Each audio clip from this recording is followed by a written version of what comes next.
Hey guys, what's up? So, it's a Saturday here in Virginia and we are actually planning to go out. The plan now is to visit a Japanese garden somewhere in, I don't know if it's in Virginia Beach or in Norfolk. So, I'll see you there. Happy day. Oh, I'm late. O diba, ako na lang uli ang inaantay nila. Let's go.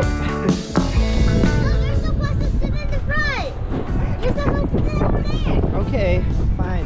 Oh gosh, it's so cold. One of the yearly activity the family always do is to visit Red Wing Park to witness the changing season from winter to spring.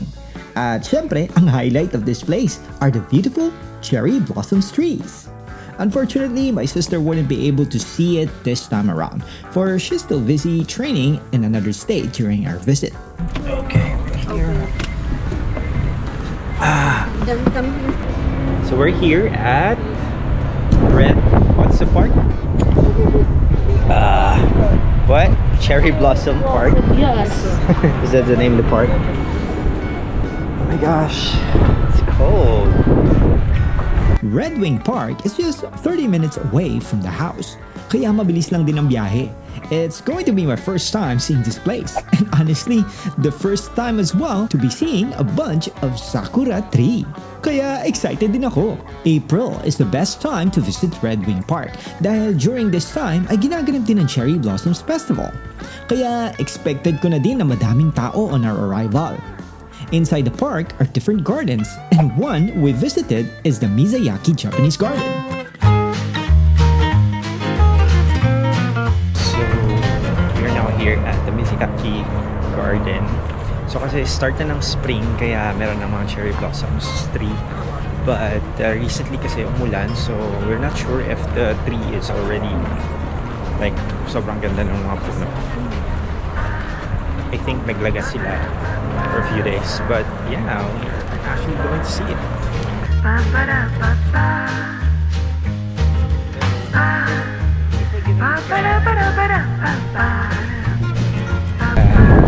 Dami yung leaves.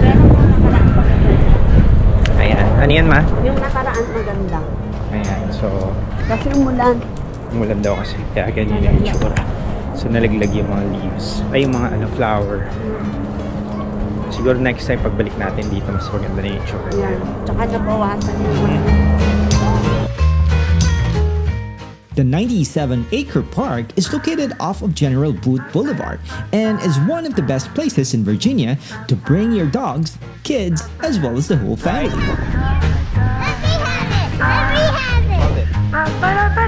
Actually, I really love the park here compared to the Philippines because residents can just use the amenities without paying extra fees.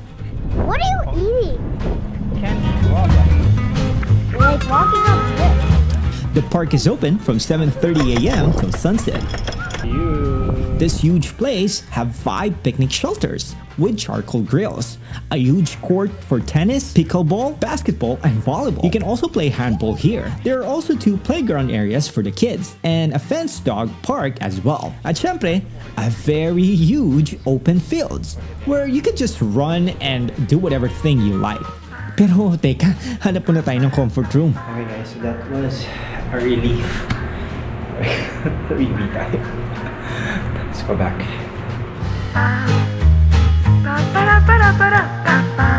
That was the area. So we actually look better at far. After enjoying the scene and of course the playground, it's time for us to go home.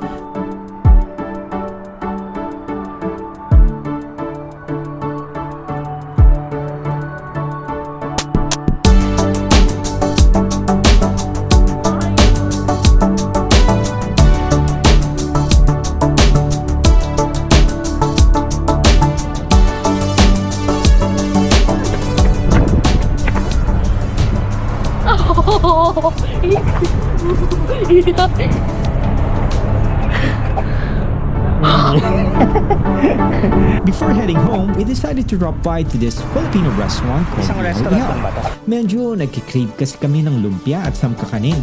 Unfortunately, naubusan tayo ng gusto nating kainin. Maybe next time. Ubus na.